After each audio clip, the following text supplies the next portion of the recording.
तलाक दूंगी, पर मेरी एक शर्त है। दर्द भरी कहानी। जब मैं रात को घर पहुंचा तो मेरी पत्नी ने खाना लगाया। मैंने उसका हाथ अपने हाथों में लिया और कहा, मुझे तुमसे कुछ जरूरी बात करनी है। वो शांत बैठकर खाना खा रही थी।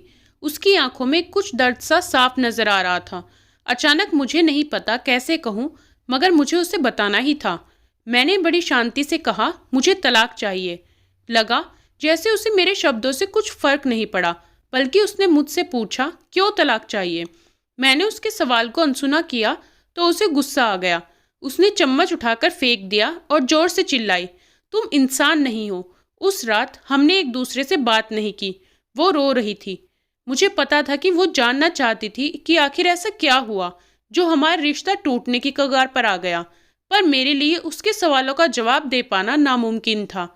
मैं अब किसी और से, रचना नाम था उसका, प्यार करने लगा हूँ। अब मुझे उससे प्यार नहीं रहा।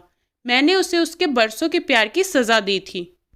भरे मन से मैंने तलाक के पेपर तैयार किए। उसमें लिखा था कि वह पूरा घर, कार और कंपनी की 40% शेयर ले सकती है इस तलाक के बदले में। लेकिन उसने उन पेपर्स को देखा और उनके टुकड़े टुकड़े कर दिए। वो औरत जिसने मेरे साथ जीवन के 10 साल बिताए थे, वो आज मेरे लिए अनजान हो चुकी थी। मुझे इन 10 सालों का जो उसने मेरे लिए बर्बाद किए, मगर मैं क्या करूं? जो हो चुका उसे मैं बदल नहीं सकता था, क्योंकि मैं किसी और से, अपनी पत्नी से भी ज्यादा प्यार करने लगा था। आखिरकार उसके सब्र का बांध टूट गया और वो फूट फूट कर मेरे सामने रोने लगी। मेरे लिए उसका रोना एक तरह से उसकी रिहाई की तरह था। तलाक की ये बात जो कई दिनों से मुझे परेशान कर रही थी, अब बिल्कुल साफ हो चुकी थी। अगले दिन मैं घर काफी लेट आया। मैंने देखा कि वो टेबल पर बैठकर कुछ लिख रही थी। मैंने शाम का खाना नहीं खाया था, लेकिन फिर भी मैं सीधे ऊपर जाकर अपने कमरे में सो गया, क्योंकि पूरा दिन रचना के साथ रहने और कई जगह घूमने के बाद मैं थक गया था। वो शायद रात को उसी टेबल पर लिखते लिखते सो गई थी। सुबह उसने तलाक देने की शर्त बताई। वो मुझसे कुछ भी लेना नहीं चाहती थी। उसे सिर्फ तलाक से पहले 1 महीने का समय चाहिए था। उसने आग्रह किया कि इस 1 महीने में हम दोनों वही पुराना वाला जीवन जिए जितना संभव हो सके, क्योंकि आने वाले महीने में हमारे बेटे की परीक्षा है। वह नहीं चाहती थी कि हमारे टूटे रिश्ते का प्रभाव उसकी पढ़ाई पर पड़े। मुझे भी यह ठीक लगा, मगर वो कुछ और भी चाहती थी। जैसे शादी के दिन मैं उसे उठाकर अपने शयन कक्ष तक ले गया था, उसी तरह हर रोज 1 महीने तक मैं उसे शयन कक्ष से उठाकर मुख्य द्वार तक ले जाऊं। मुझे लगा यह पागलपन है, मगर इन आखिरी दिनों को थोड़ा अच्छा बनाने के लिए मैंने उसकी यह शर्त स्वीकार कर ली। मैंने रचना को अपनी पत्नी की सभी शर्तें बताई। वो हंसने लगी। उसे लगा मेरी पत्नी कितने भी तरीके अपना ले, तलाक होना तो तय है। मेरी पत्नी और मैं किसी से भी इस दौरान नहीं मिले थे, लेकिन उस दिन जब मैं उसे पहली बार उठाकर गेट तक लेकर गया तो हम दोनों काफी अजीब महसूस कर रहे थे। पीछे से हमारा बेटा भी खिलखिलाकर खुश हो रहा था। अगले दिन यह काम थोड़ा सामान्य और आसान हो गया। वह मेरे सीने से लगी थी और मैं उसकी खुशबू महसूस कर रहा था। ऐसा लगा जैसे कई दिनों बाद मुझे ये खुशबू मिल रही थी, या फिर कई दिनों से मैंने उसके होने का महसूस नहीं किया था। उसके चेहरे पर कुछ हल्की झुर्रियां नजर आ रही थी और बाल भी सफेद होने लगे थे। ये वही औरत थी जिसने अपने जीवन के 10 साल मुझे समर्पित किए थे। चौथे दिन जब मैंने उसे उठाया तो वो पुरानी रोमांच लौटाने लगी थी। 5वें और छठे दिन वो पुराना प्यार फिर जागने लगा। मैंने रचना को इस बारे में कुछ नहीं बताया था। अब उसे उठाना और आसान हो गया था। शायद हर रोज यह सब करने का मैं आदी हो गया था। एक दिन वह अपनी पसंद की साड़ी निकाल रही थी, लेकिन कुछ खास नहीं ढूंढ पाई। उसने सांस भरते हुए कहा कि उसके सारे कपड़े बड़े पड़ने लगे हैं। तब मुझे पता चला कि वह काफी दुबली हो गई है और इसलिए मैं उसे आसानी से उठा पा रहा था। मेरे दिल को एक झटका सा लगा। उसने अपने दिल में काफी सारा दर्द छुपा रखा था। पता नहीं कैसे मैं आगे बढ़ा और उसके सिर को छूकर देखा। अचानक हमारा बेटा आया और बोला कि पापा, ये तो मम्मा को उठाकर बाहर ले जाने का समय हो गया है।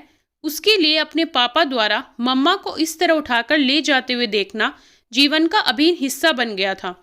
मेरी बीवी ने हमारे बच्चे को बुलाया और जोर से उसे गले लगा लिया। मैंने अपना चेहरा दूसरी तरफ कर लिया। मुझे लगा कहीं मैं अपना निर्णय न बदल लूं। मैंने अपनी पत्नी को रोज की तरह उठाया और बेडरूम से सीटिंग रूम होते हुए हॉल तक लाया। मगर उसका इतना कम वज़न मुझे परेशान कर रहा था। महीने के आखिरी दिन जब मैंने उसे उठाया तो मेरे लिए एक कदम भी चल पाना मुश्किल हो रहा था। हमारा बेटा स्कूल जा चुका था। मैं अपनी कार से ऑफिस गया और कार से कूदकर बाहर आ गया, बिना कार को लॉक किए। मुझे डर था कि अब एक पल की भी देरी मेरा इरादा बदल देगी। मैं ऊपर गया, रचना ने दरवाज़ा खोला और मैंने उससे कहा, सॉरी रचना, अब मैं अपनी पत्नी से तलाक नहीं लेना चाहता। उसने मुझे देखा और मेरे सिर पर हाथ फेर कर कहा, तुम्हें बुखार तो नहीं है?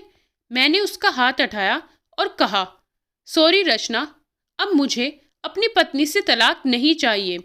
हमारी शादीशुदा जिंदगी शायद हम दोनों के ध्यान न देने की वजह से बोरिंग हो गई थी, लेकिन इसका मतलब यह कतई नहीं कि हम एक दूसरे से प्यार नहीं करते।